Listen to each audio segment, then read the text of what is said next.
Salut à toutes, salut à tous. Alors aujourd'hui on se retrouve pour un nouveau tuto comment retirer une cheville molly sur un mur en placo. Alors pour ça j'ai sorti tout le matériel nécessaire. Une pince multiprise, un tournevis plat, une perceuse pour la mettre en place bien sûr parce qu'il faut que je la mette en place pour pouvoir la retirer. Et bien sûr les chevilles molly. J'ai mis une petite chute de placo également sur mon étau pour pouvoir vous montrer. Et voilà, voilà. Donc cette vidéo là pourra servir un peu à tout le monde parce que ça peut être pour quelqu'un qui a une cheville molly qui est défectueuse.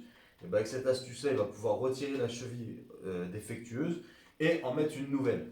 Ou bien parce que vous voulez faire de la peinture, vous voulez retirer les étagères que vous avez dans votre maison, dans votre appartement, vous devez reboucher les trous. Donc là, je vais vous montrer comment retirer la cheville sans faire des méga trous et sans avoir trop de rebouchage à faire pour être tranquille.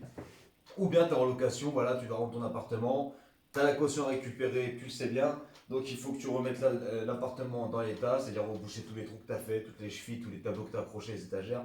Voilà, tu as compris, compris la chose. Voilà, donc je te mets en place, je mets la cheville molly en place et c'est parti. Alors c'est parti, donc là on va prendre du coup la visseuse, la perceuse pour faire le trou pour mettre la cheville molly. Et après je vous montre comment on la retire.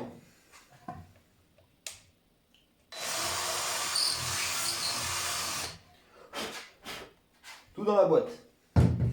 Hop. Voilà.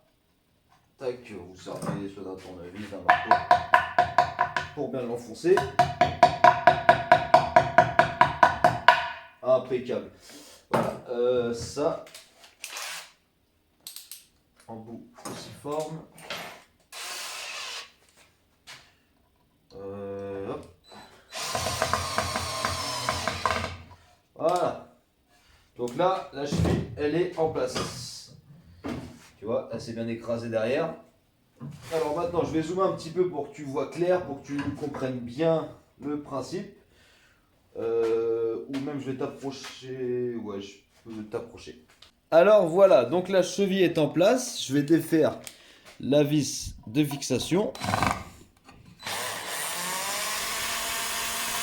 Donc maintenant, il te suffira tout simplement, pour éviter de faire trop de dégâts, comme je te l'ai dit tout à l'heure, de mettre soit la vis, de servir de la vis. Le mieux, c'est de prendre un tournevis plat, un petit tournevis plat, et de mettre en fait, de faire levier avec le tournevis plat au niveau des deux flèches que tu vois là sur la cheville molly.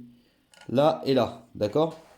Et là, il te suffira simplement, mais vraiment au bord, hein, tu mets ton tournevis, t'es pas obligé de l'enfoncer.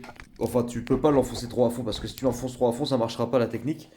Il te suffit simplement, hop, de la mettre comme ça et de tirer.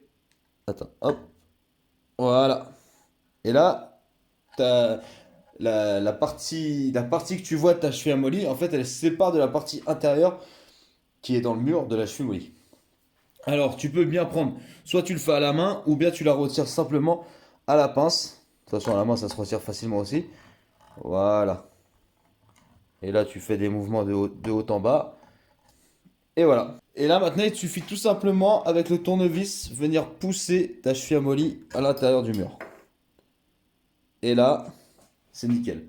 Et ce que je te disais tout à l'heure, c'est qu'en fait, ce trou-là, tu peux même t'en servir pour pouvoir remettre une nouvelle cheville molly. Parce que tu vois le trou qu'il y a, tu l'as pas agrandi avec cette technique-là. Tu as juste en fait retiré la rondelle en partie visible, la partie extérieure du mur, pour pouvoir pousser après à l'intérieur la partie qui était à l'intérieur. Donc là, rien ne t'empêche de mettre par exemple une nouvelle cheville molly. Tac, tu vois? Et la serrer, et ainsi de suite, tu vois. Tac. Voilà.